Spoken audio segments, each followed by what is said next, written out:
En el Nuevo Testamento busque 2 Tesalonicenses capítulo 1. Después de un momento comenzaremos a leer desde el verso 7. Hoy quiero hablar acerca del comienzo del fin. El escenario está listo para el drama de las edades y la cortina se abrirá al final del tiempo. Y este es un drama real, no es ciencia ficción. Y quiero compartir con usted 3 extraordinarias verdades que tienen que ver con la segunda venida del Señor Jesucristo. Primera verdad: usted no necesita estar atribulado. Bien, veamos 2 Tesalonicenses 1:7.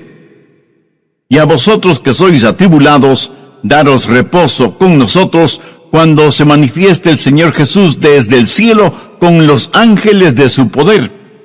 En otras palabras, el apóstol está diciendo que usted no debe andar por ahí con ataques de histeria. Se dice que hay 3 categorías de personas en el mundo: las que tienen temor, las que no saben lo suficiente como para tener temor, y las que conocen sus Biblias. Y quiero hablar de este tercer grupo. Sigamos leyendo 2 Tesalonicenses 1, desde la segunda parte del verso 7 y en adelante. Cuando se manifieste el Señor Jesús desde el cielo con los ángeles de su poder, en llama de fuego, para dar retribución a los que no conocieron a Dios, ni obedecen el Evangelio de nuestro Señor Jesucristo, los cuales sufrirán pena de eterna perdición, excluidos de la presencia del Señor y de la gloria de su poder, cuando venga en aquel día para ser glorificado en sus santos y ser admirado en todos los que creyeron, por cuanto nuestro testimonio ha sido creído entre vosotros. Mi amigo, esta porción bíblica está saturada de increíbles verdades. ¿Cuál es la esperanza del mundo? No es la política, ni el gobierno, ni la ciencia, ni la educación, ni siquiera la religión.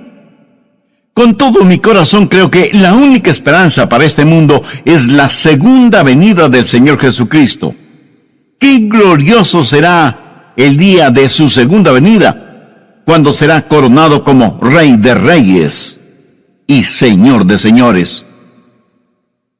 En la actualidad su señorío está encubierto. Más bien, yo diría que está siendo ignorado.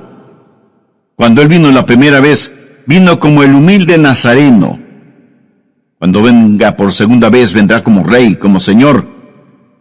Y vendrá para ser glorificado y admirado por sus santos. Aquel que fue despreciado, ridiculizado, golpeado, flagelado, coronado con espinas, clavado en una cruz y enterrado en una tumba ajena, es el que vendrá por segunda vez. Y aunque su segunda venida será horrorosa para sus enemigos, será un día de gloria para sus hijos y sus hijas. Los santos de todas las edades, al pensar en su segunda venida, no dejaron de orar: ven pronto, Señor Jesús. En el verso 7 leemos: cuando se manifieste el Señor Jesucristo. Note que el apóstol no dice si es que, sino que dice ¿cuándo? No como pregunta, sino como confirmación. Ahora, ¿cuándo será eso? Jesús regresará en el momento preciso. La Biblia dice que Jesús vino la primera vez en el cumplimiento del tiempo. Ni un minuto antes, ni un minuto después. De la misma manera, su segunda venida será a tiempo. Busque Malaquías 4:2. Mas a vosotros los que teméis mi nombre, nacerá el sol de justicia, y en sus alas traerá salvación. Déjeme decirle algo acerca de este sol de justicia. Usted no puede ni acelerar, ni detener la salida del sol, ¿verdad? Pues así será la segunda venida del Señor. No podemos ni acelerarla, ni detenerla, pero un día Él vendrá nuevamente. Abrirá la cortina de la mañana y alumbrará al mundo con la dorada luz de su segunda venida. Piense conmigo en lo maravilloso de esa mañana. Mire el verso 10 de 2 Tesalonicenses 1. cuando venga en aquel día para ser glorificado en sus santos. La palabra glorificado en el original griego conlleva la idea de admiración, de asombro. Piense en lo que vamos a ver que causará nuestra admiración, nuestro asombro. Vamos a ver la realidad de su amor transformador. Aquellos que fueron necios y odiaron a Dios serán conquistados por su soberano amor. Aquellos que fueron ciegos espirituales, sus ojos serán abiertos al glorioso esplendor del Evangelio del Señor Jesucristo. Los que estaban esclavizados por los demonios de la lujuria sexual, o el licor, o las drogas, o lo que sea, serán liberados y justificados. Veremos a todos los santos de Dios resucitar con cuerpos glorificados, cuerpos como el del Señor Jesús. Y lo veremos como rey, como profeta, como sacerdote. Y no habrá vestigio de pecado en nosotros. De todas estas cosas nos admiraremos y asombraremos cuando Jesús venga por segunda vez. Pero no solo nos maravillaremos de su amor transformador, sino que también de su gracia salvadora. Pablo les dice a los tesalonicenses: cuando venga en aquel día para ser glorificado en sus santos y ser admirado en todos los que creyeron. ¿Qué es lo que nos capacita para ser arrebatados y transformados de esta manera? No por nada de bueno que hayamos hecho, sino como la Biblia lo dice tan sencilla pero sublimemente, por haber creído en el Señor Jesucristo. Su amor es el amor transformador que provocará nuestro asombro, y su gracia salvadora será motivo de nuestra alabanza. Ahora ponga su atención en la frase "en todos los que creyeron". Piensa en eso. Ninguno de ellos se perderá. Ningún hijo o hija de Dios se perderá. Cuando Jesús nos salva, Él nos guarda y protege. Jesús dijo: yo les doy vida eterna, y no perecerán jamás, ni nadie las arrebatará de mi mano. Y no debemos pensar solo en lo maravilloso de su venida, sino también en el testimonio de su venida. Pablo, al escribir a los hermanos en la iglesia de Tesalónica, les estaba dando su testimonio. Hermanos, aquel Jesús que vino, vendrá otra vez. Y ellos creyeron ese testimonio. Pero Pablo constantemente testificaba sobre la segunda venida del Señor. Ese era uno de los puntos fuertes de su predicación, y los hermanos recibieron el testimonio del apóstol. El apóstol les dijo: les hemos dado testimonio a ustedes que creen. ¿Sabe usted cuál será mi mayor gozo cuando esté en el cielo? El ver a personas a las cuales tuve el privilegio de presentarles al Señor Jesucristo. Yo no quiero ir al cielo sin haber hablado a nadie de Cristo. Eso sería una vida totalmente desperdiciada, ¿no le parece?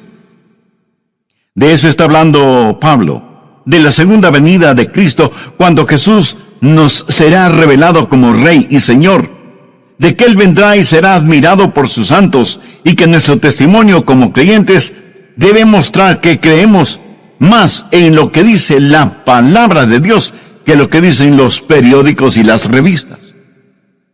Pero Pablo dice algo más. No solo que usted necesita no atribularse, sino que la segunda verdad es la siguiente: usted no debe dejarse atrapar. No debe dejarse engañar. Busque 2 Tesalonicenses 2 desde el verso 1. Pero con respecto a la venida de nuestro Señor Jesucristo y nuestra reunión con Él, os rogamos, hermanos, que no os dejéis mover fácilmente de vuestro modo de pensar, ni os conturbéis ni por espíritu, ni por palabra, ni por carta como si fuera nuestra, en el sentido de que el día del Señor está cerca. Nadie os engañe en ninguna manera.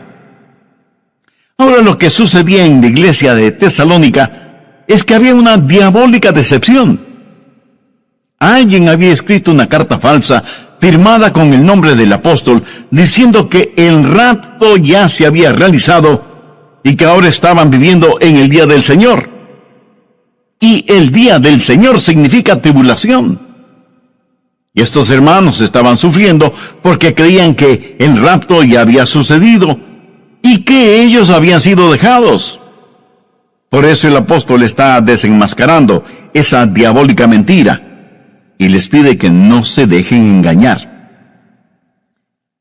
Hay cualquier cantidad de engañadores y charlatanes espirituales, cualquier cantidad de autoproclamados apóstoles, profetas y maestros que engañan a muchos en nuestros días. Y esa es la razón por la que estamos estudiando profecía bíblica. Pablo les dice a los hermanos: confiad en lo que os decimos. No se atribulen, no se dejen atrapar, no se dejen engañar, no se dejen engañar por nadie de ninguna manera. Y comienza a decir lo que va a suceder para que lo sepamos. ¿Y qué es lo que debemos esperar? Mire desde el verso 3. Nadie os engañe de ninguna manera, porque no vendrá sin que antes venga la apostasía y se manifieste el hombre de pecado, el hijo de perdición, el cual se opone y se levanta contra todo lo que se llama Dios o es objeto de culto, tanto que se sienta en el templo de Dios como Dios, haciéndose pasar por Dios. ¿No os acordáis que cuando yo estaba todavía con vosotros, os decía esto? Aquí Pablo comienza a hablar de la venida del anticristo, llamado también la bestia, el hombre de pecado, el malvado, el hijo de perdición, y el juicio de Dios viene sobre él. Y Pablo dice que para que el día del Señor se haga realidad, primero tiene que darse la apostasía, y luego vendrá el anticristo, a quien el apóstol lo llama el hombre de pecado. ¿Hay o habrá un hombre tan depravado que la Biblia lo identifica como el hombre de pecado? Actualmente estamos viendo cuán lejos ha ido la raza humana. Comenzó con el pecado del hombre y terminará con el hombre de pecado. Este hombre será la esencia misma del mal, la encarnación de la maldad, la perversidad en forma humana. Será el diablo luciendo ropaje humano. En Apocalipsis 13 se lo identifica como la bestia, que vendrá pretendiendo ser el Cristo, pero solo será un Cristo falsificado. Jesús dijo: el que me ha visto a mí, ha visto al Padre. Cuando el anticristo, la bestia, el hijo de perdición, el hombre de pecado, venga, dirá igualmente: el que me ha visto a mí, ha visto a mi Padre, porque será la encarnación de Satanás. ¿Y qué es lo que él va a hacer? Mire el verso 4. Se opone y se levanta contra todo lo que se llama Dios o es objeto de culto, tanto que se sienta en el templo de Dios como Dios, haciéndose pasar por Dios. La suprema ambición del diablo es el ser adorado. Mire lo que él dijo en Isaías 14:14. Y seré semejante al Altísimo. ¿Lo ve? Satanás quiere recibir adoración. Por eso se opone a Dios y a todo lo que tiene que ver con Dios, y hasta llegará a sentarse en el templo como si fuera Dios. De paso, quiero decir que esto revela que el templo de Jerusalén será reconstruido. La Biblia enseña que vendrá un tiempo de apostasía, de desviarse completamente de la palabra de Dios, y que durante ese tiempo el hombre de pecado, la bestia, el anticristo, será revelado. Por eso Pablo dice en 2 Tesalonicenses 2:3, nadie os engañe en ninguna manera, porque no vendrá sin que antes venga la apostasía y se manifieste el hombre de pecado, el hijo de perdición. Aquí la palabra manifieste literalmente significa que va a ser expuesto, se va a quitar el velo o cortina que lo oculta. Ahora, si el rapto está cercano, eso quiere decir que el anticristo está ya vivo y presente en algún lugar de nuestro planeta Tierra, y está esperando el momento oportuno para darse a conocer, para quitarse el disfraz. El apóstol Pablo dice claramente que ya está en nuestro mundo el espíritu del anticristo. Anote 2 Tesalonicenses 2, los versos 6 y 7. Y ahora vosotros sabéis lo que lo detiene, a fin de que a su debido tiempo se manifieste. Porque ya está en acción el misterio de la iniquidad, solo que hay quien al presente lo detiene, hasta que él a su vez sea quitado de en medio. Aquí se habla del poder que restringe al diablo. Pablo dice que existe en el mundo un espíritu de iniquidad, y por eso es que la maldad es tan prevalente en nuestros días. Estuvo presente en la época de Pablo, tanto como lo está presente en nuestra época. Estamos enfrentando seres espirituales de maldad que están bien organizados, son inteligentes, invisibles, incansables. La Biblia los identifica como el misterio de iniquidad. Es una conspiración diabólica que se hará más fuerte en los últimos días, liderada por el anticristo. Sin embargo, la Biblia dice que esta conspiración está siendo detenida, restringida. Mire nuevamente el verso 7, porque ya está en acción el misterio de la iniquidad, solo que hay quien al presente lo detiene, hasta que él a su vez sea quitado de en medio. ¿Quién es el que restringe a Satanás? Verá, Satanás no puede hacer todo lo que hoy quiere hacer, pero que un día sí lo hará. Hay alguien que detiene a ese anticristo, a este superhombre de Satanás, para que no haga todo lo que quisiera hacer este mismo momento. ¿Quién tiene ese poder para restringir las actividades de Satanás? Es el Espíritu Santo, cuyo ministerio es el ayudar a los santos. Pero no solo eso, sino que también debe restringir a Satanás. Así que el ministerio del Espíritu Santo es doble: ayudar a los santos y restringir la obra del diablo. Cuando el rapto se haga una realidad y los creyentes sean arrebatados para encontrarse con el Señor Jesús en el aire, el Espíritu Santo que vive en nosotros será quitado del camino. Verá, la genuina iglesia cristiana ahora mismo, llena del Espíritu Santo, es el gran obstáculo en la supercarretera de Satanás. Al diablo le encantaría ver desaparecer la iglesia. El diablo quisiera detener la difusión de mensajes como este que le estoy entregando ahora mismo. Satanás estaría feliz si nosotros, hijos e hijas de Dios, juntamente con nuestras oraciones y el Espíritu Santo, no estuviéramos en su camino, porque le somos un impedimento para sus planes. La iglesia, llena del Espíritu Santo, es la fuerza que restringe la obra de Satanás en el mundo. Y si usted cree con toda razón que hay extrema maldad en el mundo, imagínese lo que sería y lo que será cuando el Espíritu Santo y la iglesia sean quitados del mundo. ¿Está usted lleno del Espíritu Santo? Lo estará si tiene a Cristo en su vida. En el programa anterior vimos 2 de 3 extraordinarias verdades que encontramos en 2 Tesalonicenses 1, los versos del 7 al 10. Primera, usted no necesita estar atribulado. Segunda, usted no debe dejarse engañar o atrapar. Bien, prosigamos con nuestro estudio.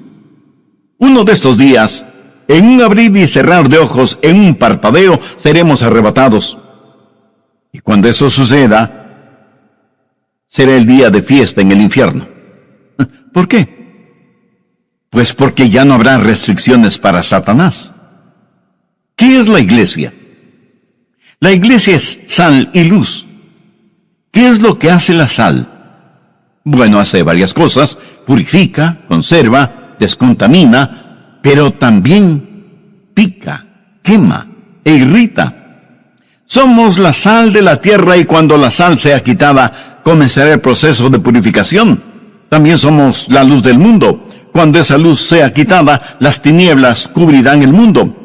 Y cuando el Espíritu Santo que mora en cada creyente, que forma el cuerpo de Cristo, que es la iglesia, sea quitado, en ese momento habrá fiesta en el infierno, porque ya no habrá quien restrinja sus actividades. De todas maneras, y por lo general, los incrédulos no tienen ninguna simpatía por nosotros, los creyentes. Piensan que somos raros, necios, testarudos. Piensan que impedimos el avance del progreso, que actuamos a la antigua frente a los avances de la sociedad moderna, que defendemos reglas éticas, morales y espirituales que ya son obsoletas, y así por el estilo. Por eso los incrédulos no tienen ninguna simpatía por nosotros, los creyentes en el Señor Jesucristo. Pero uno de estos días abandonaremos este planeta. Ya no estaremos aquí. Uno de estos días el Espíritu Santo dejará de ejercitar su poder para restringir, y entonces nada impedirá que el turbulento diluvio de la maldad cubra toda la tierra. Ese es el tiempo que la Biblia lo identifica como la gran tribulación. Pablo les dijo a los tesalonicenses que no deben sentirse atribulados, que confíen en sus enseñanzas y que el día del Señor estaba cerca, pero también les pidió que no se dejen engañar con cartas falsas o por charlatanes que mentían acerca de la segunda venida del Señor, y que el tiempo de la tribulación todavía no había llegado. La tribulación tendrá lugar después del rapto de la iglesia, después de la apostasía, después de que se manifieste el hombre de pecado, el hijo de perdición, el anticristo. Cuando usted entienda lo que el anticristo puede hacer, y lo hará, dará gracias a Dios por el ministerio del Espíritu Santo que restringe la actividad diabólica. El anticristo será el diablo encarnado. Ahora escúcheme atentamente. El anticristo será un gran genio intelectual. Su autoridad será sobrecogedora. Su odio hacia quienes no están con él será extraordinario. Sus técnicas manipuladoras serán incomparables. Los hombres estarán listos a dar la vida por él. Las mujeres se desmayarán a sus pies y los niños pronunciarán su nombre como si fuera una alabanza. Y se presentará como un gran líder mundial. Él será parte del plan maestro de Satanás, que convertirá a este mundo en un enorme campo de concentración, en donde los seres humanos, todos los seres humanos, serán numerados. Este número, esta marca, será lo único que permitirá a hombres y mujeres el comprar o el vender. Él será el sumum de los Atilas, los Hitlers, los Stalins, los Idi Amins, los Saddam Husseins, que han existido y que existirán. Piense, la maldad de todos ellos en un solo hombre. Por eso la Biblia lo identifica como el hombre de pecado. Tendrá registrados a todos los seres humanos en una supercomputadora y bajo un régimen del cual no podrán escapar. Y mientras más las máquinas actúan como hombres y más los hombres actúan como máquinas, será evidente la gran tribulación. Habrá días de tortura y de terror, y quienes no hayan recibido al Señor Jesucristo como Salvador antes de la tribulación, creerán todas las mentiras del anticristo. Veamos 2 Tesalonicenses 2, los versos 11 y 12. Por esto Dios les envía un poder engañoso para que crean la mentira, a fin de que sean condenados todos los que no creyeron a la verdad, sino que se complacieron en la injusticia. Resumamos un poco lo estudiado hasta este momento. Primero, usted no necesita estar atribulado. Segundo, usted no debe dejarse atrapar o engañar. Tercero, usted no debe abatirse o desanimarse.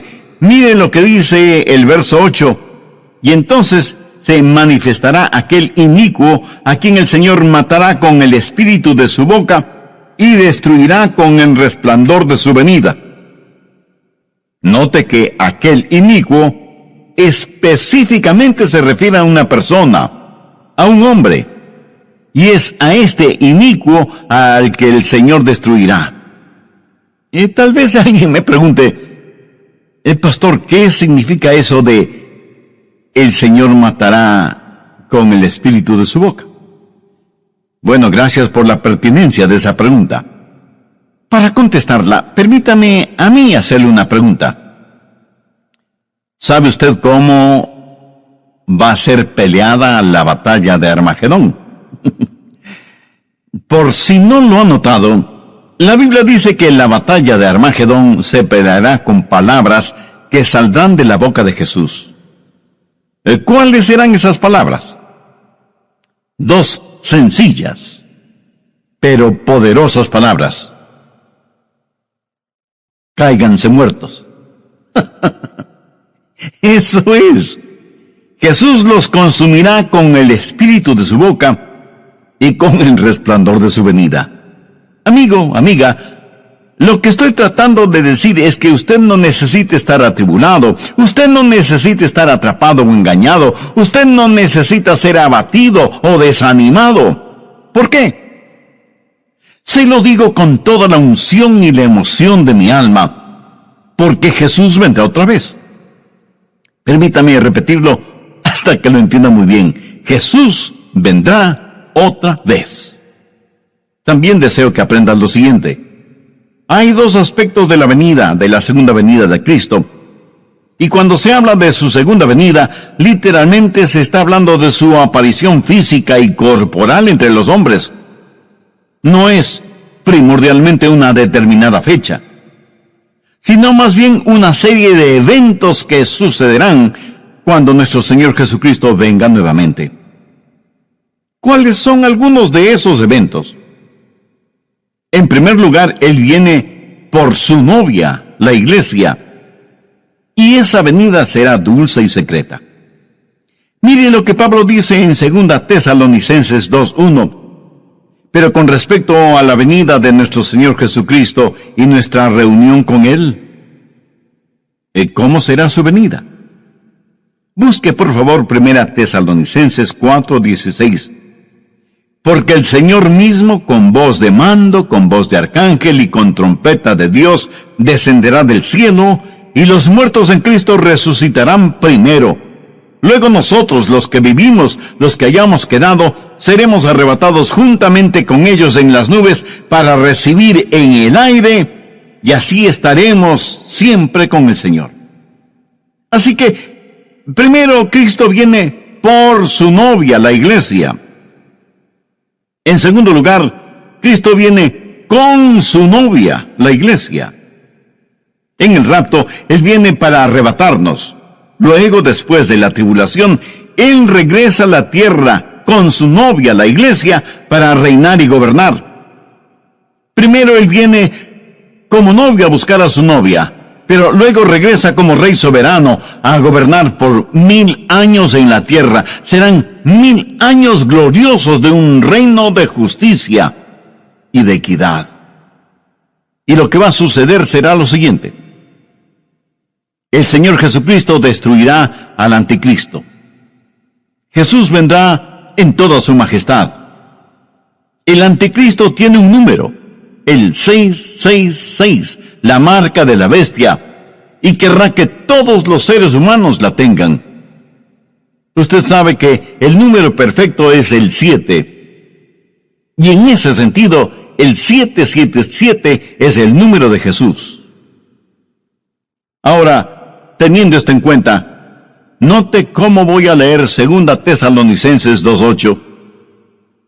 Entonces se manifestará aquel inicuo, o sea, el 666, a quien el Señor, o sea, el 777, matará con el espíritu de su boca y destruirá con el resplandor de su venida. ¿No le parece eso extraordinario? Cuando Jesús vino la primera vez, vino para sufrir, padecer y morir por nosotros. Cuando Él venga la segunda vez, vendrá para reinar en poder. Cuando vino la primera vez, le pusieron una corona de espinas. Cuando venga por segunda vez, lucirá su brillante corona de gloria. Cuando vino la primera vez, vino para morir en lugar de los pecadores. Cuando venga por segunda vez, será para ejecutar el juicio sobre los pecadores no salvos, porque Jesús es tanto Salvador como juez. Él mismo dijo, el Padre a nadie juzga, sino que todo el juicio dio al Hijo. La primera vez que vino para buscar y salvar aquello que se había perdido. Cuando regrese, de acuerdo a lo que la Biblia dice, vendrá como llama de fuego para dar retribución a los que no conocieron a Dios ni obedecen el Evangelio de nuestro Señor Jesucristo. Cuando Jesús vino por primera vez, vino en forma absolutamente humilde. Y aun cuando entró triunfalmente en Jerusalén, lo hizo montado en un burro. Pero la próxima vez que venga, será en poder y gloria.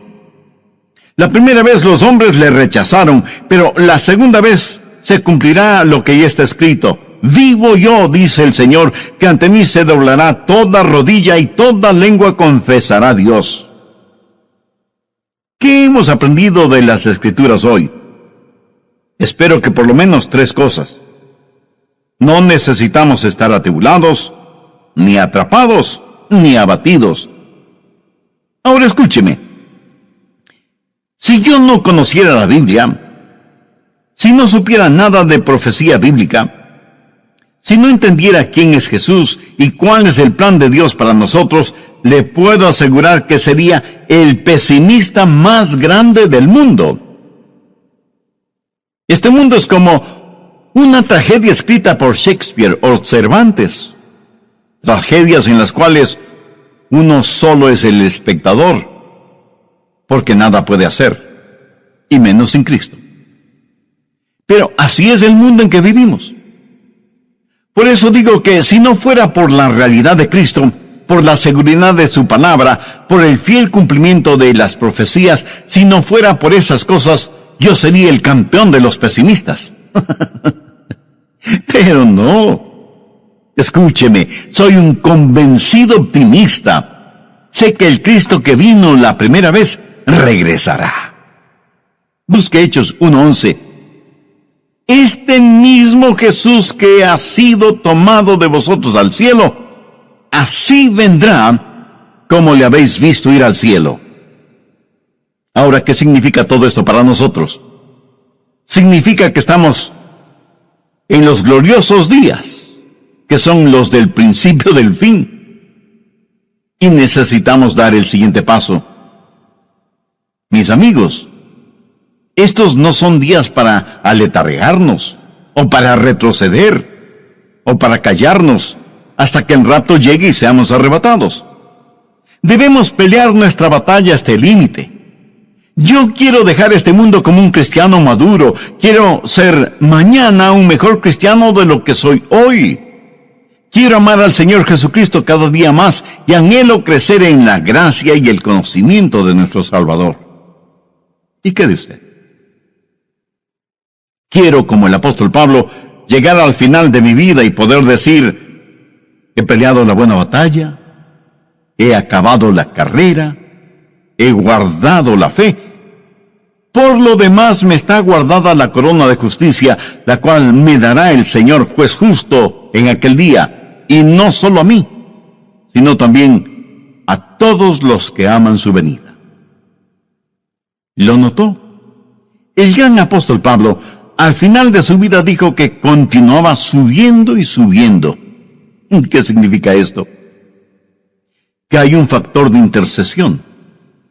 Si Jesús regresa, debemos estar orando por los nuestros que aún no conocen al Señor como Salvador. Debemos alcanzar a cuantos podamos y prepararles para el rapto. Debemos ganar almas para Cristo. Así que no tenemos solo un factor de intercesión, sino también el factor de ganar almas, de decirle a la gente acerca de Jesús. Debemos tener compasión por las almas que se pierden sin Jesucristo, así como también Él tuvo compasión por nosotros. Y hay además el factor preparación. Usted debe sumergirse en las verdades de la Biblia. Este mundo es tan vil y corrompido, y usted necesita defender y enseñar a sus hijos, a sus nietos. Atesore las profecías bíblicas en su corazón y compártalas en su hogar con sus seres amados, y afuera con los vecinos, y en la oficina con sus amigos. Prepárelos para lo que vendrá sobre este asunto.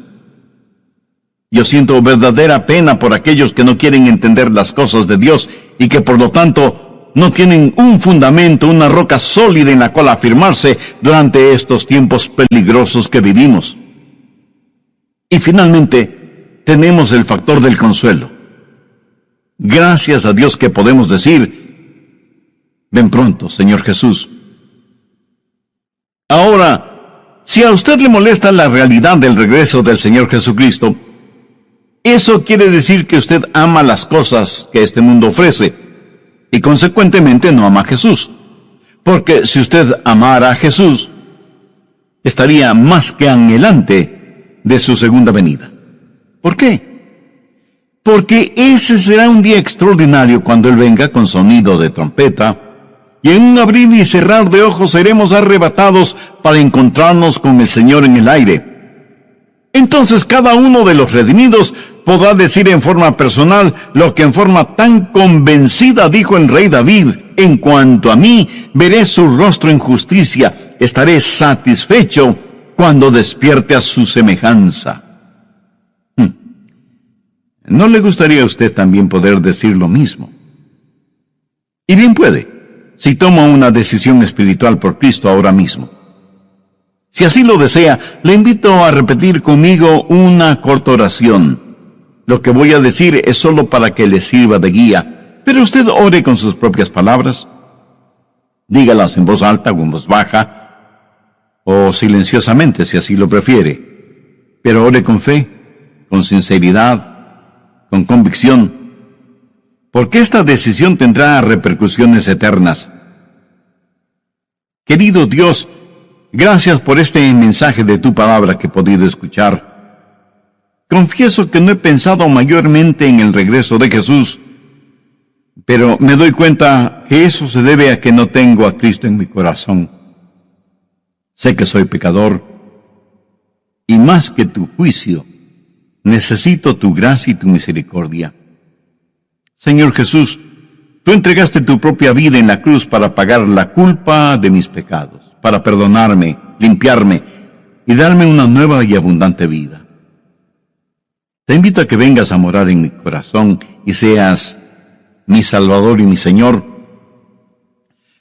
Ayúdame para ser la clase de persona que tú quieres que sea y dame la fortaleza para que nunca me avergüence de ti o de tu santa palabra. Hazme un instrumento útil y de bendición en tus manos,